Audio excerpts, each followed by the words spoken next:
Terima kasih sudah hadir di studio CNBC Indonesia sebagai bagian dari PHE. Bagaimana capaian produksi dari PHR hingga saat ini memasuki akhir semester 1 2025? Apakah memang realisasinya sudah sesuai ataupun on track dengan target, Pak?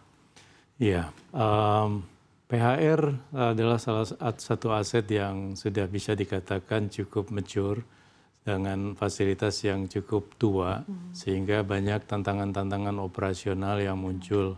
Dan dampak daripada tantangan operasional tersebut, kinerja produksi saat ini paruh tahun ini masih belum mencapai target yang dicanangkan sebelumnya.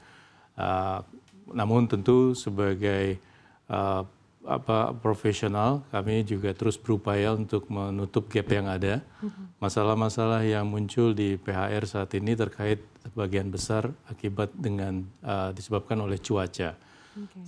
Di daerah sana itu memang curah hujan dan petir cukup tinggi, dan di mana petir ini menyebabkan banyak gangguan seperti gangguan kelistrikan.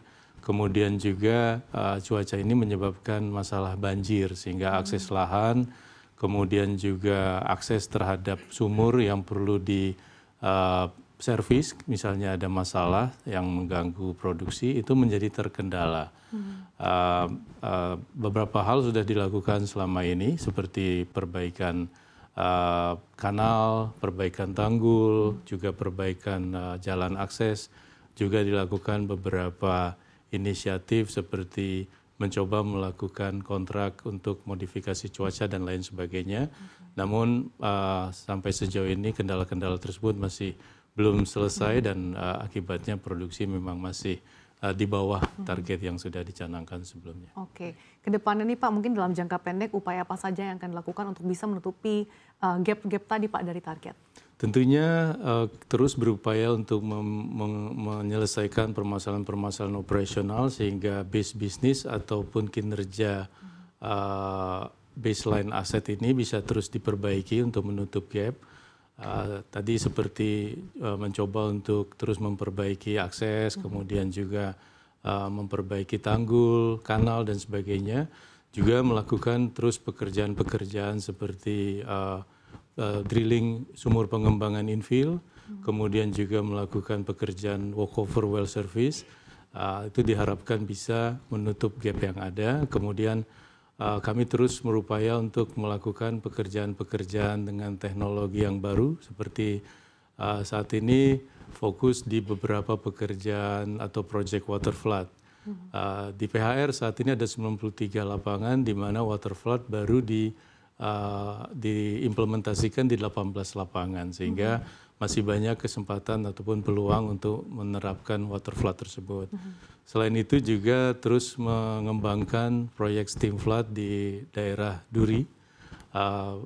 Februari yang lalu PHR sudah menyelesaikan ataupun menginjeksikan sumur pertama steam flood di North Duri area 14. Itu bagian dari stage 1 di mana seterusnya akan dilakukan pengembangan lanjutan stage 2 dan seterusnya.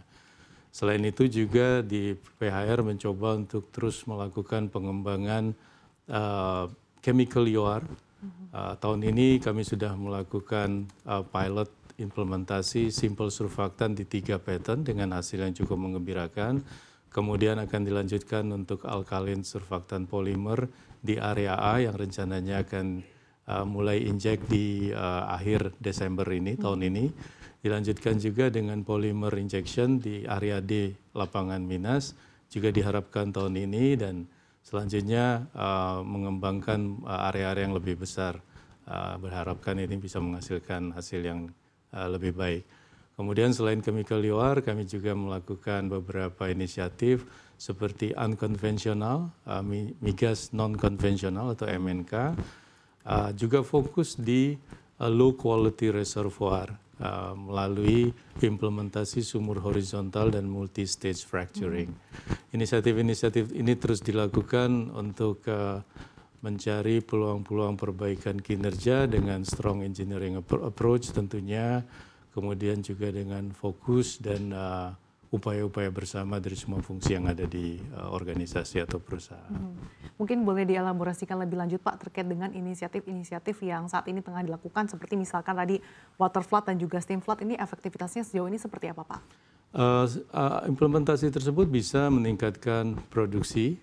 Memang karena sekali lagi di Rokan ini adalah aset yang sudah sangat mature, berproduksi lebih dari 70 tahun dengan recovery factor yang sudah sangat tinggi sebenarnya untuk untuk standar lapangan migas yang ada.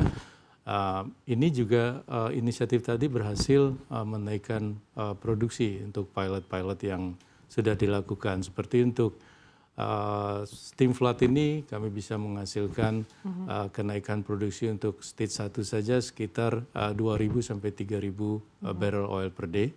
Untuk simple surfactant ini bisa menghasilkan 40 sampai 70 barrel oil per day per pattern, sehingga berharap nanti akan ada pengembangan-pengembangan yang lebih masif ke depan. Jadi cukup efektif dan ini menjadi andalan buat PHR untuk terus menggenjot dan meningkatkan produksi ini, walaupun sekali lagi lapangan ini sudah recovery factor-nya sudah cukup tinggi dan tentu kendala-kendala seperti fasilitas yang sudah aging ini terus menjadi perhatian untuk kami cermati dengan sebaik-baiknya.